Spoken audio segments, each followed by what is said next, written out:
Hi, this is Andrew Malekoff, Executive Director of North Shore Child and Family Guidance Center on Guidance Center Perspectives on Pandemic 2020. And this is actually a follow-up to an earlier conversation that I had with Dr. Ariel Botta, who is an expert on mindfulness. And there's been such interest in the earlier conversation that we had. We thought that we would follow it up with Ariel sharing some writings from a variety of different people on different aspects of mindfulness that we talked about in our first conversation. And I think it'll just help to enrich and deepen the conversation and provide you with a more profound sense of the value of mindfulness. Okay, Ariel, you take it away. Thank you, Andy. Yeah, so Andy knows this about me, that I always try to appeal to different learning styles. And since this is for people of all ages, I just thought that these two brief writings might really resonate with some people who don't necessarily like to focus as much on theory or concepts. Sometimes in a story can capture something so profoundly in just a few brief phrases. As we know, the world may feel out of control right now, and there's so much that we can't control, which we talked about in our first discussion. But the one thing that we can control is how we engage with our inner world, which is what mindfulness is often about. And we can choose what we want to focus on. So this reading is a perfect example of choosing what you want to focus on. It's from a book, one of my favorite books, called The Wisdom of No Escape by Pema Chodron. Her last name is Chodron, Chodron,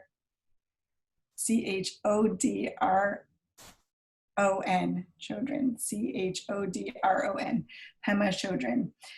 She's a wonderful writer and a beautiful storyteller. Okay, there is a story of a woman running away from tigers. She runs and runs, and the tigers are getting closer and closer. When she comes to the edge of a cliff, she sees some vines there, so she climbs down and holds on to the vines. Looking down, she sees that there are tigers below her as well. Then she notices that a mouse is gnawing away at the vine to which she is clinging. She also sees a beautiful little bunch of strawberries close to her, growing out of a clump of grass. She looks up, she looks down, she looks at the mouse. Then she takes a strawberry and puts it in her mouth and enjoys it thoroughly. Tigers above, tigers below. This is actually the predicament that we're all in right now during the pandemic. We are all in the same boat. Each moment is just what it is. Though every moment we experience may feel the same right now, filled with fear, anxiety, sadness, and loneliness, each is nuanced, and in there may also be a strawberry. We could get depressed about it, or we could appreciate it in the delight of the preciousness that every single moment holds in our life. Those with strawberries and those without strawberries. For each moment brings with it lessons. So I share this just to emphasize that we do have choices in any given moment. We can choose when we feel really anxious to focus on the anxiety or to focus on our breath, as we did in the first talk. We can choose to focus on how many really difficult things are happening in the world right now. And we could also choose to focus on the pleasant experiences.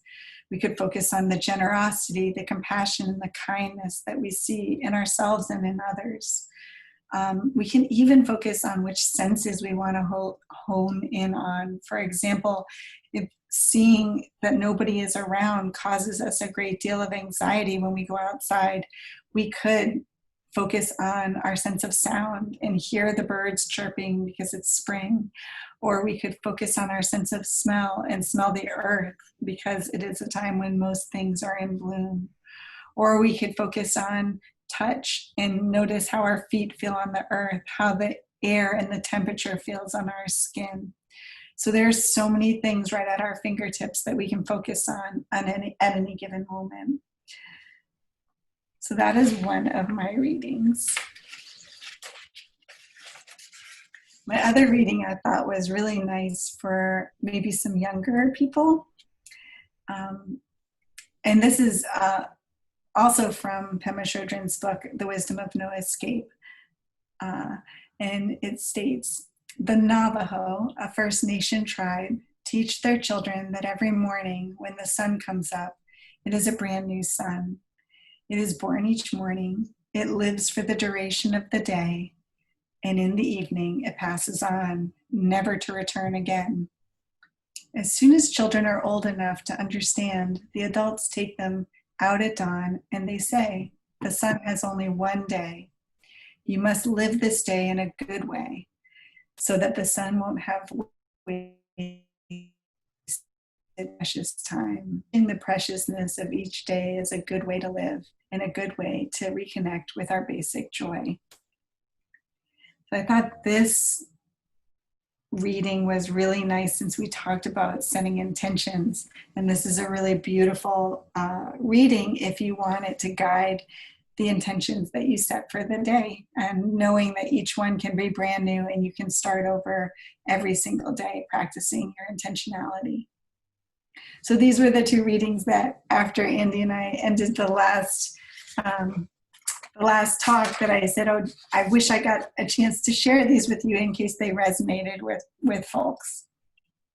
Well, I'm sure everyone that enjoyed the first conversation will appreciate your taking the time to supplement that talk with these beautiful writings.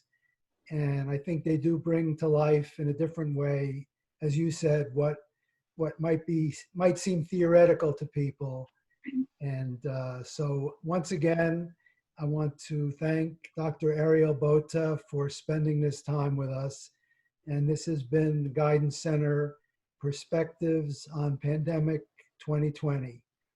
Have a good day, everyone.